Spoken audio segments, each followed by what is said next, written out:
Ovidio Guzmán se declaró inocente, fue acusado de 5 cargos en Chicago.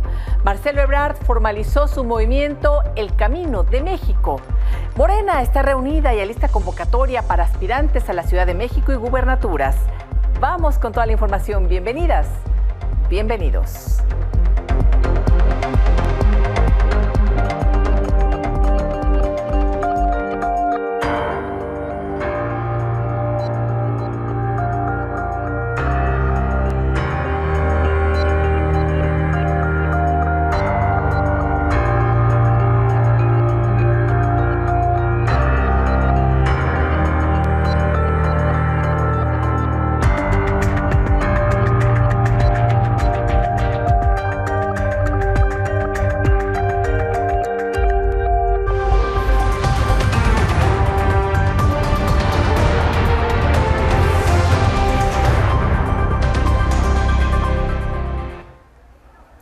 El hijo de El Chapo, Ovidio Guzmán, fue acusado formalmente de 5 cargos relacionados con tráfico de drogas, lavado de dinero y posesión ilegal de armas de fuego en la Corte de Distrito Norte de Illinois, en Chicago. Ovidio se declaró no culpable. Guzmán López es representado legalmente por Jeffrey Lichtman, quien también representó a su padre, El Chapo Guzmán, en 2019. Lichtman adelantó que su cliente no planea declarar en contra de su papá o hermanos. No, sorry. He's not planning on cooperating against his brothers. We're going to review the discovery. We're going to decide what we're going to do after we look at it and see what the evidence is. And, it's kind of just too early. I mean, the evidence against the sons is not necessarily the evidence against the fathers. I've got to review a completely different case. I don't think he's allowed to due to the conditions that his father is under to speak to him. His father hasn't had any contact with his wife or his children since the day he came over to America, which was January of 2017. He's a human being, he's a sensitive guy, he's quiet, and he's reflective. So this has not been an easy time for him. And now he's in a country that he's barely ever been in, knows nothing of the customs here, and he's facing the rest of his life in prison. El presidente López Obrador afirmó que la extradición de Ovidio Guzmán, el ratón, fue para que el caso no se utilizara con fines politiqueros en Estados Unidos. Reveló que el acusado no tramitó amparo alguno para evitar su traslado. Al ser también cuestionado sobre si la esposa del Chapo, Emma Coronel, tiene procesos pendientes en México y se solicitará su extradición, contestó que eso le corresponde a la Fiscalía General de la República. Que no se dé motivo a quienes utilizan el tema del narcotráfico con propósitos politiqueros en Estados Unidos. Hay 2 temas que se utilizan mucho cuando vienen elecciones en Estados Unidos en contra de México: lo del narcotráfico y lo de la migración. Entonces ahora, si ustedes, precisamente para no dar ningún pretexto, para que no quede ninguna excusa, pues cuando se presentan estas solicitudes se aplican, y es lo que se hizo en este caso. ¿Extraditarla a México? Pues como tú lo estás señalando, si hay algo que se deba de juzgar en México, en este caso, corresponde a la Fiscalía General de la República hacerlo. Como esta extradición. Y a unos días de que Emma Coronel, la esposa del Chapo Guzmán, salió de prisión, se publicó un video en el que se le observa en una fiesta en el restaurante El Farallón de Linwood, California.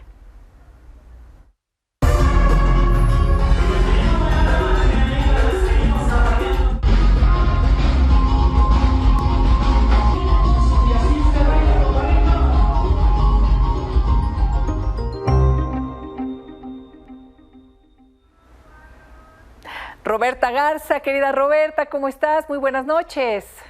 ¿Qué tal, Elisa? Buenas noches. Oye, pues, ¿con qué empezamos? ¿Con Emma o con Ovidio? ¿Qué? Escoge. Mira, Emma. Emma fue liberada después de haber pasado 2 de los 3 años de los cuales fue hallada culpable. Fue liberada primero una casa intermedia que le llaman, en un proceso entre la cárcel y una vida libre.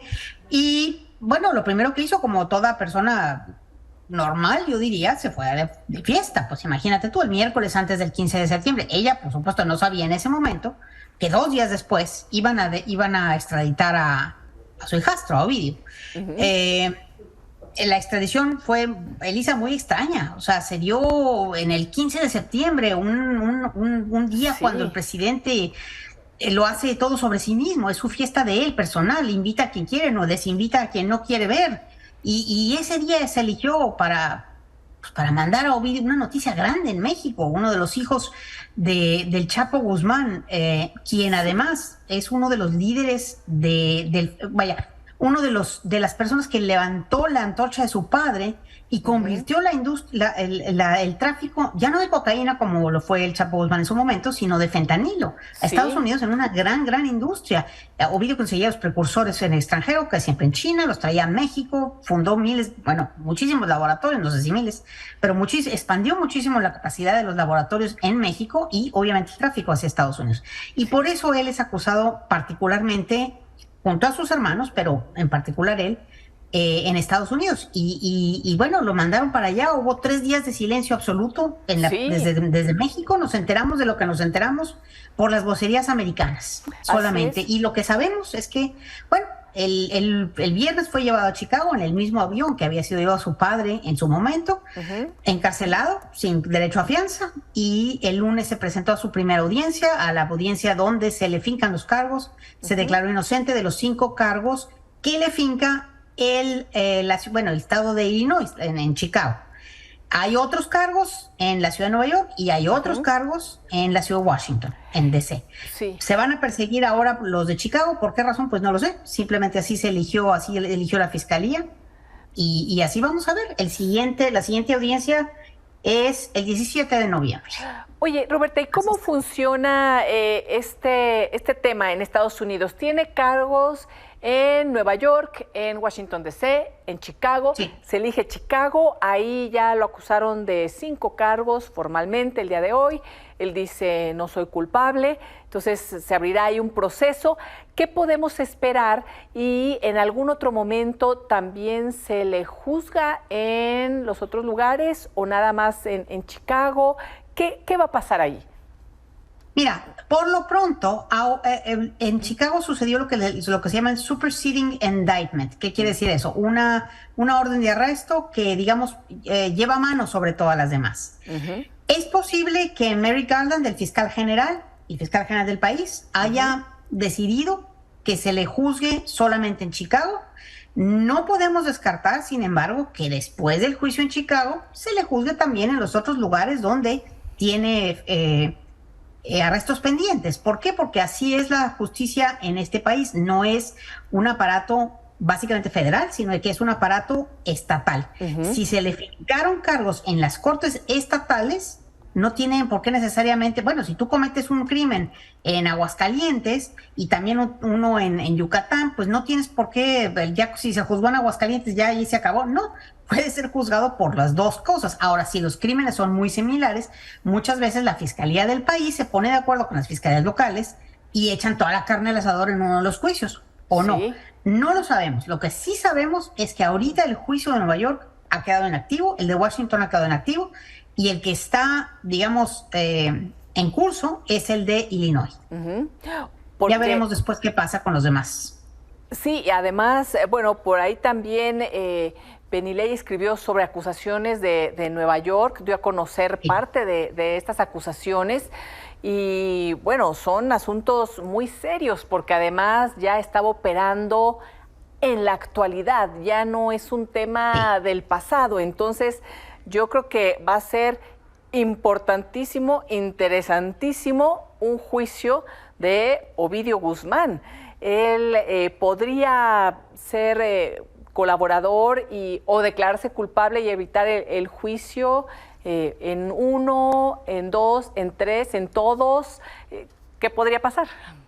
Mira, uno de los cargos, que es el de liderar una organización criminal, si es encontrado culpable, es cadena perpetua obligatoria. O sea, ahí el juez no hay discrecionalidad del juez ni de los fiscales, cadena perpetua a punto.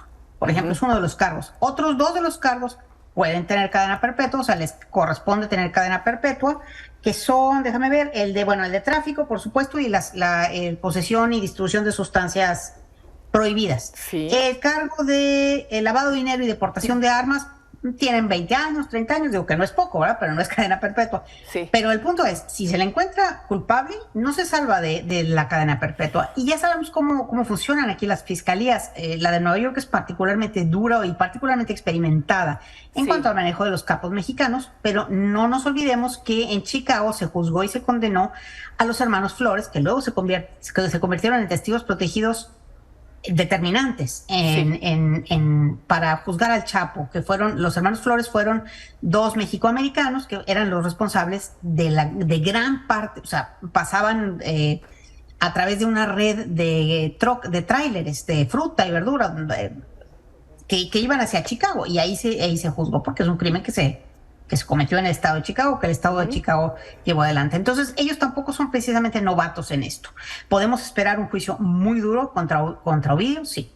Y el abogado Lichman, pues no nos garantiza mucho, porque es un abogado que es, digamos, muy... hace mucha postura, es agresivo, grita, regaña, etcétera, pero con el Chapo no le vimos ningún destello de brillantez, y menos ante las pruebas avallazadoras que había contra Guzmán Loera. Sí. Uy, vamos a esperar. Vamos a esperar. Sí, vamos a esperar. Tremenda información, porque pues allá se pueden conocer muchas cosas que aquí generalmente, bueno, ya sabemos, lo que hemos platicado es en Estados Unidos, en donde conocemos toda esta red de crimen organizado con autoridades involucradas. Lo hemos visto desde Edgar Beitia, por supuesto, Genaro García Luna, más los narcotraficantes que hemos escuchado allá en Nueva York también. Esperemos, querida Roberta, y sigamos en contacto, si nos lo permites. Como siempre, un gusto. Igualmente, Elisa, buenas noches a todos. Buenas noches. Norma Otilia Hernández, alcaldesa de Chilpancingo, Guerrero, aseguró que la investigación del encuentro que tuvo con el líder de los Ardillos, Celso Ortega Jiménez, podría caducar. Mencionó que a 3 meses de que la Fiscalía General de la República y la Fiscalía de Guerrero iniciaron las indagatorias, no le han informado qué avances hay. Sobre su distanciamiento con la gobernadora Evelyn Salgado, dijo que se debe a que no quiere afectar la imagen de Evelyn. Sí ha habido a lo mejor no una pausa, diría que nos hemos un poquito distanciado por 2 situaciones. La primera, para mí, ha sido pues cuidar ahorita el proceso que se está haciendo con el tema de lo que hoy se me vincula, y que miren, a 3 meses, vean ahorita, pues no me han informado qué avances hay. Pues yo esperemos, ustedes saben que después de 3 meses ya se cierra el expediente, también hay caducidad, eso es muy importante. También en Guerrero, vecinos de Chichihualco, cabecera municipal de Leonardo Bravo, reportaron la presencia de grupos armados, balaceras y explosivos lanzados a través de drones. Los ataques comenzaron aproximadamente a las 10 de la mañana entre las colonias La Trinchera y El Tanque.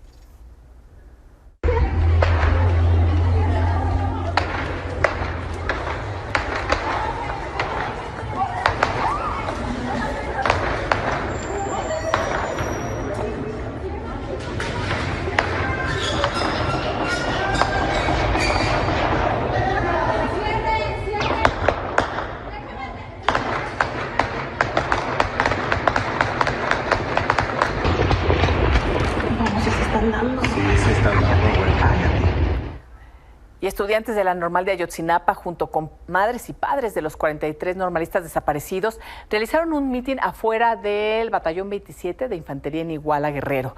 Los manifestantes arrojaron explosivos, quemaron una camioneta y realizaron pintas, luego de que elementos del ejército intentaron dispersarlos con bombas de gas lacrimógeno.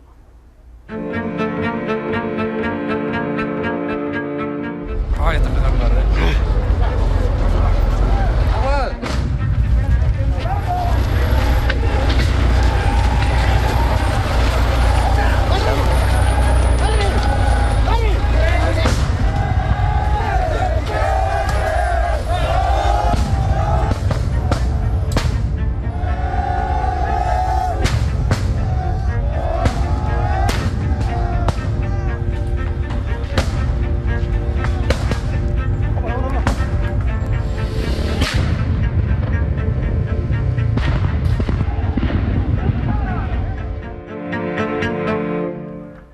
Y el presidente López Obrador aseguró que el gobierno de Estados Unidos ya entregó todas las grabaciones de conversaciones de integrantes de Guerreros Unidos relacionados con el caso Ayotzinapa.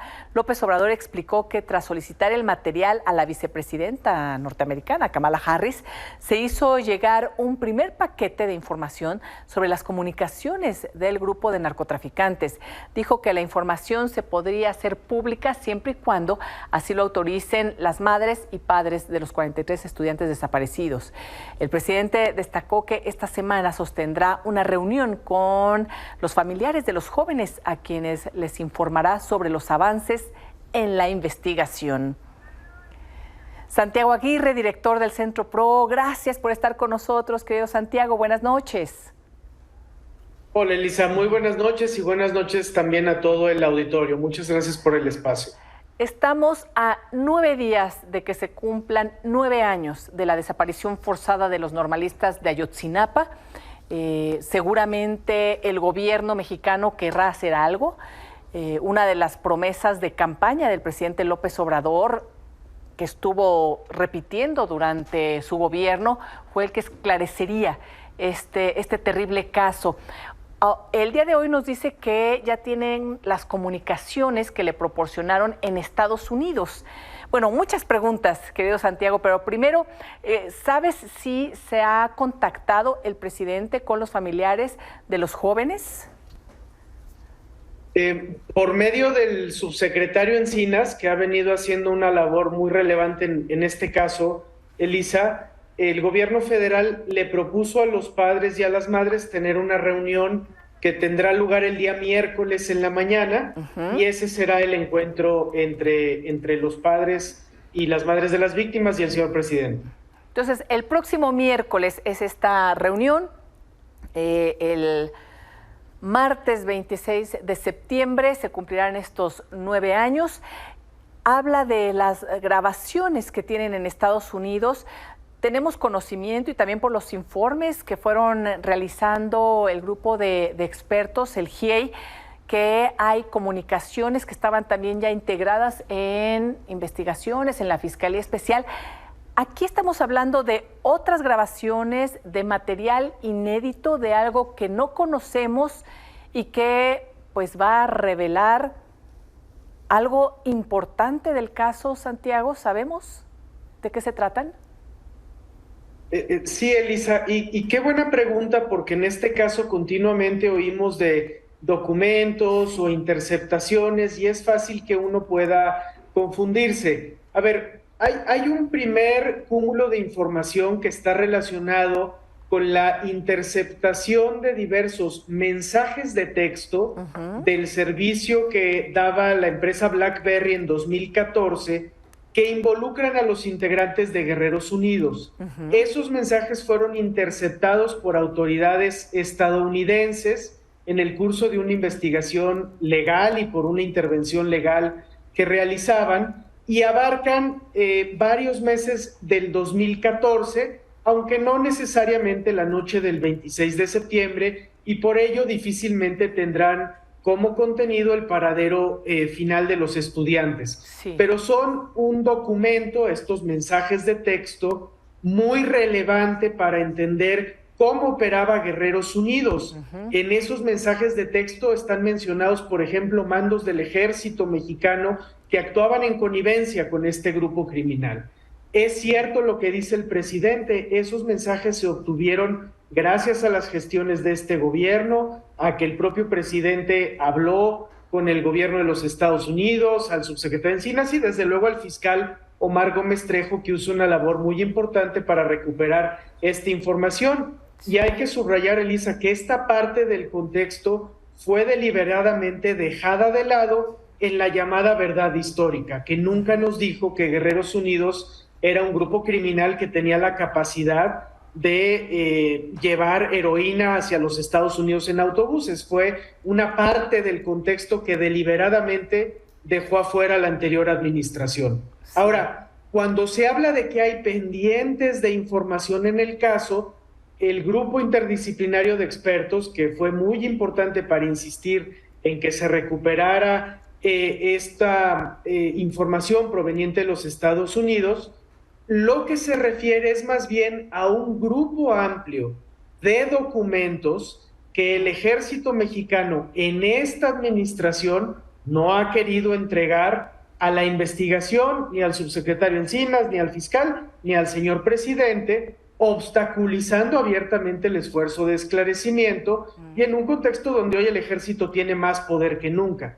Entonces, se trata de dos ámbitos de información sobre el caso diferenciados y muy probablemente el día miércoles los padres y las madres lo que querrán es escuchar pues una explicación clara de por qué no se puede acceder a esos documentos que están hoy en el poder del ejército y que el ejército sigue negando para la investigación, aunque serían relevantes para conocer, quizá no el paradero, no lo sabemos, pero sí todo el contexto alrededor del caso y en términos de la información que tiene el ejército, muy probablemente incluso intervenciones telefónicas que abarcan la noche del 26 de septiembre.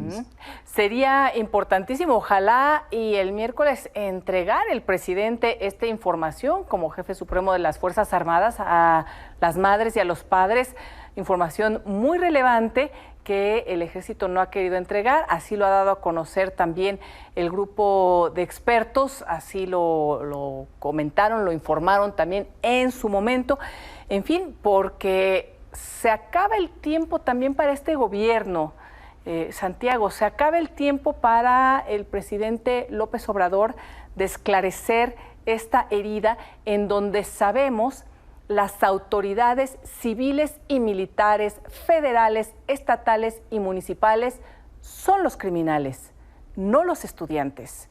Y mientras esto continúe así, pues se sigue no únicamente dejando a un lado el esclarecimiento de este terrible suceso, sino se sigue cometiendo todos los días. Así es, Elisa, hay todavía esta deuda. Por eso la molestia de los padres y de las madres, por eso estas expresiones de protesta que hemos visto. Nosotros como defensores de derechos humanos, desde luego, siempre llamamos a la protesta pacífica, pero es innegable que hay una insatisfacción en los familiares. Nosotros como defensores de derechos humanos podemos y desde luego que observamos avances relevantes. Hay personas acusadas por tortura que hace algunos años habría sido impensable que rindieran cuentas, mandos muy altos de la Procuraduría General de la República. Pero como lo saben todos los familiares de personas desaparecidas en el país, que lamentablemente son decenas de miles, para una familia con un desaparecido, mientras no se esclarezca el paradero, todos los avances de proceso saben a poco. Y ahí el gobierno todavía le está quedando a deber a estas familias, y esa sensación de deuda se agrava cuando constatamos que dentro de este gobierno que prometió cambio, hay instituciones que están protegiendo intereses oscuros del pasado, y es el caso del ejército. Entonces, todos estos esfuerzos muy encomiables del subsecretario Encinas, lo que en su momento hizo el fiscal Gómez Trejo, pues al toparse con este muro de impunidad militar, están generando en los padres y en las madres una sensación de insatisfacción que ojalá de todas maneras podamos dialogar para que en este último año se logre revertir los tramos de opacidad que todavía subsisten. Sí.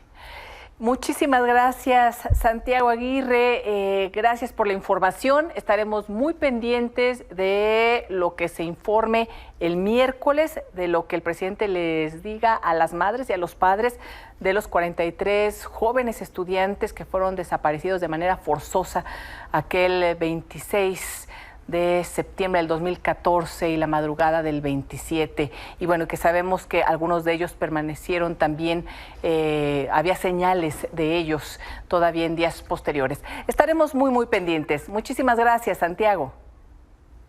Al contrario, muchas gracias a ti como siempre, estimada Elisa. Buenas noches. Buenas noches. Una pausa y volvemos con más información. El gobierno de Oaxaca confirmó el atentado contra la saxofonista María Elena Ríos. Anoche, la saxofonista María Elena publicó en su cuenta de Twitter un comunicado en el que escribió: El pasado 15 de septiembre me encontraba realizando un traslado de Ciudad de México al estado de Oaxaca. Me acompañaba la seguridad otorgada por el gobierno federal a través del Mecanismo de Protección Federal para Personas Defensoras de los Derechos Humanos. Aproximadamente a las 20:40 horas tuve un atentado en contra de mi vida en donde hubo detonaciones durante la persecución al vehículo en donde viajaba. Activé el protocolo para solicitar ayuda ante esta situación al mismo tiempo en que nos perseguían. Crucé la línea territorial a Oaxaca, donde minutos después pude llegar a una gasolinería en la entrada de Guajuapan de León, ahí en Oaxaca, donde con posterioridad arribaron elementos de la Guardia Nacional y Policía Municipal.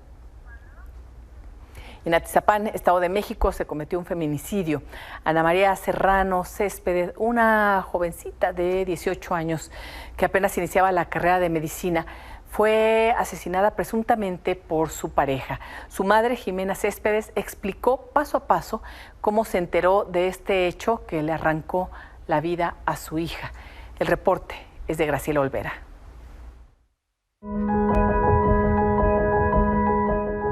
Ana María Serrano Céspedes, de 18 años y sobrina del ex primer ministro de Hacienda y Comercio colombiano José Manuel Restrepo, fue asesinada presuntamente por un joven identificado como Alan N., quien fue su pareja. El hecho ocurrió el pasado 12 de septiembre dentro de la casa de la joven, ubicada en el condado de Saavedra, en Atizapán de Zaragoza. Habíamos salido de viaje de aniversario mi esposo y yo. Ana María se había quedado porque acababa de entrar a la universidad, llevaba 2 meses estudiando medicina. Ella llegó de la universidad, como siempre. Yo le escribí como a las 6 de la tarde y me puso un mensaje en el chat. Se demoró mucho tiempo en contestarme, cosa que me pareció muy extraño. De pronto me mandó un mensaje así como muy extraño, de esos que pues uno dice, pues ella no hablaría así. Fue ese instinto que hizo que su madre desde el extranjero tomara cartas en el asunto. Llamé al vecino en ese momento, el vecino llegó a mi casa y pues ya no había nada que hacer. Para exigir justicia, la familia y amigos crearon el hashtag Justicia para Ana María. En redes sociales se viralizó el video donde la madre de Ana María expuso el caso. Apenas tenía 18 años y una vida entera por delante. Su sueño era ser cardióloga, por lo que con mucho esfuerzo logró entrar a estudiar medicina hace apenas 2 meses. Ana María era una niña, en toda la extensión de la palabra, maravillosa.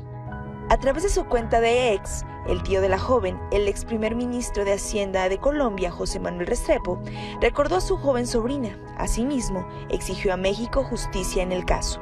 En todo el momento, Dilcia Samantha García Espinosa de los Monteros, fiscal general del Estado de México, ha seguido el caso de cerca. Justamente gracias a las labores de investigación de Gabinete y de Cambo, la Fiscalía mexiquense logró la detención de Alan N. a las 21:50 horas en la calle Progreso, en la colonia San Juan, en Malinalco, Estado de México. Fue ingresado al centro penitenciario Juan Fernández Barragán en San Pedro Barrientos, en Tlalnepantla de Vaz, donde fue requerido por un juez. Se reveló que el señalado planteó el feminicidio con semanas de antelación. Entró a la vivienda cuando la joven se encontraba sola. Manipuló la escena del crimen para que pareciera un suicidio. Porque tenemos, digamos que todos los mensajes que le han mandado ya después, desafortunadamente no los tuvimos en el momento. El exnovio, llevaban ya 2 meses separados, él se llama Alan. Sí, era su compañero en la escuela, y fueron 1 año y medio novios, se sentaban juntos en la escuela, iban a las fiestas, está en mi Instagram, están las fotos de la graduación con ella, o sea, hay muchas cosas. Realmente nosotros, pues en mi caso era un buen niño. El cinismo fue tal que se presentó media hora después del hallazgo mostrándose dolido ante las autoridades. Con imágenes de Norberto Caravantes, Graciela Olvera. Carlos Jiménez dio a conocer estas imágenes del presunto feminicida. De ellas se ve que Alan le quitó las placas a su auto para no ser reconocido. También se ve cómo llega encapuchado o disfrazado al fraccionamiento en donde vivía la víctima. En tanto, autoridades del Estado de México detuvieron hoy a Alan, de 18 años también, por su probable intervención. Y bueno, en este feminicidio de Ana María, registrado al interior de la casa de la joven, ubicado en el fraccionamiento Condado de Saavedra, en Atizapán de Zaragoza. Se determinó que el 12 de septiembre Alan acudió en 3 ocasiones al domicilio de la víctima. La primera fue a las 3:55 a.m. a bordo de un vehículo marca Kia sin placas. El mismo día, a las 13 horas, el sistema de videovigilancia registró una segunda visita del ahora detenido, a bordo del mismo vehículo, esta vez con placas de circulación. En esta ocasión, Alan habló con la asistente del hogar, quien le comentó que Ana María no estaba en casa. Finalmente, hubo un tercer ingreso de este joven que ocurrió previo a las 18 horas, cuando ya la víctima se encontraba sola en su domicilio. Su retiro quedó grabado en cámaras de videovigilancia del fraccionamiento. Y el gobierno de Morelos presentó una denuncia contra quien resulte responsable por el saqueo de oficinas y hurto de documentos ligados al caso del fiscal Uriel Carmona. El gobernador Cuauhtémoc Blanco confirmó que la Consejería Jurídica tiene los elementos suficientes para llevar a los funcionarios de la Fiscalía General del Estado y de la Fiscalía Anticorrupción que se prestaron a esto. Un atropello dirigido por el fiscal. El fiscal mandó a algunos personajes de amenazas a algunos funcionarios de la Fiscalía Anticorrupción, pero déjenme que tengan todos los datos, ustedes primero lo van a saber, que dicen que se robaron todo lo que estaba ahí adentro, entonces ese es un delito muy grave. En Chiapas, aproximadamente 3,000 migrantes provenientes de Haití y distintos países de África desataron pues una estampida al tratar de ingresar a las oficinas de la Comisión Mexicana de Ayuda a Refugiados, la Comar. Aquí las imágenes.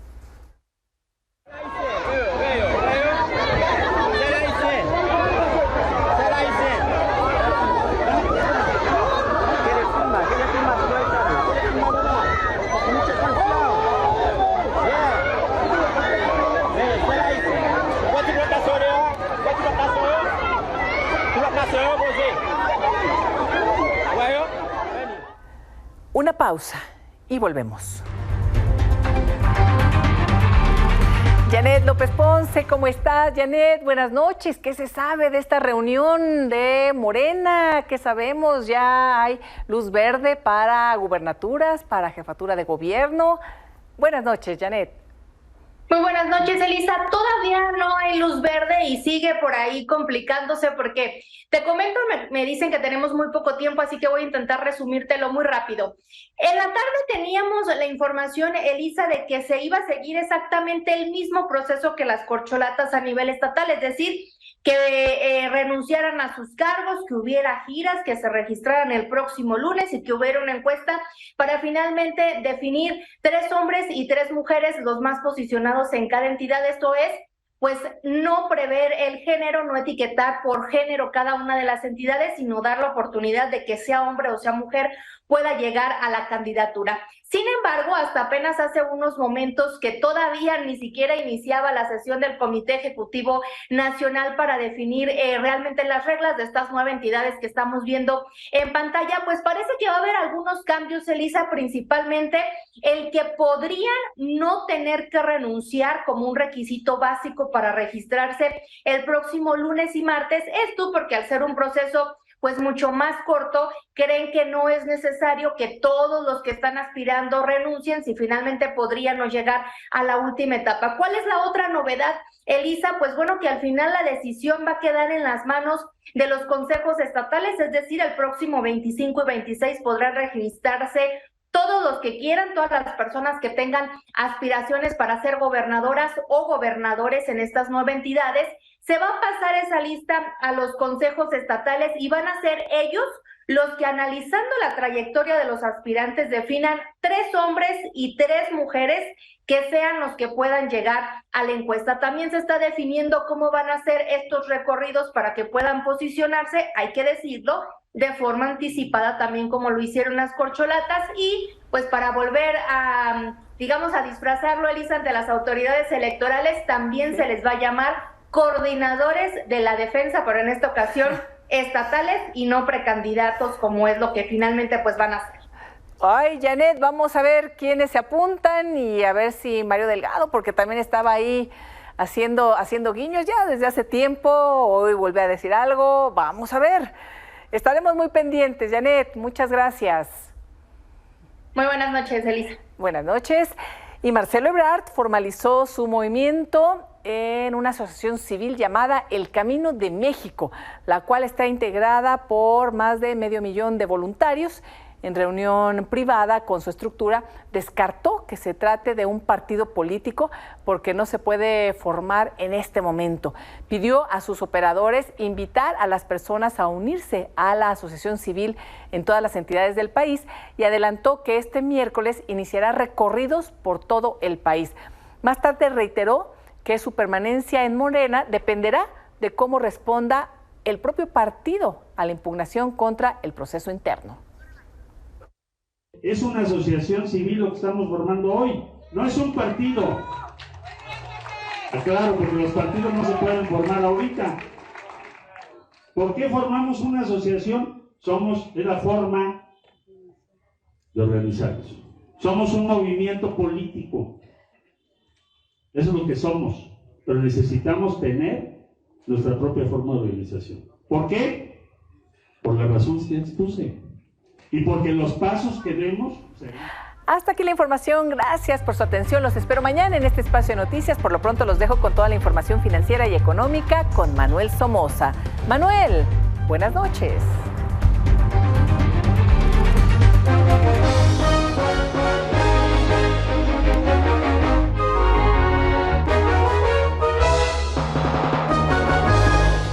Elisa, buenas noches. Hoy tuvimos mercados totalmente laterales. En Estados Unidos los principales índices apenas si se movieron un poquito hacia arriba. Todos cerraron en números negros, pero con alzas muy pequeñas. La Bolsa Mexicana de Valores subió 0.68 y el peso se mantuvo firme durante prácticamente toda la jornada, sobre 17 pesos con 12 centavos. En relación a otras bolsas, te diría que Asia estuvo al alza y Europa estuvo ligeramente a la baja. Los mercados, sobre todo en América, están pendientes de la reunión que se va a celebrar el miércoles por parte de la Reserva Federal, donde se dará a conocer si se sube o no la tasa de interés. El mercado, Wall Street, las probabilidades de alza son nulas. Prácticamente todo el mundo piensa que va a haber una pausa y en septiembre no va a subir la tasa. Y para el mes de noviembre, que sería la próxima reunión, únicamente el 35% piensa que esta puede llegar a subir y sería la última del año. Pero el sentimiento va más en el sentido de que todos piensan que ya vimos lo más alto de las tasas de interés durante el 2023. Este es mi comentario. Vamos a ver qué sucede el miércoles y seguramente también en la reunión de Banxico que se va a celebrar después, pues tendremos la misma decisión del Banco Central nuestro en el sentido de mantener las tasas en pesos en el 11.25%. Ese es mi comentario. Muy buenas noches y que tengan una buena semana. Muchas gracias.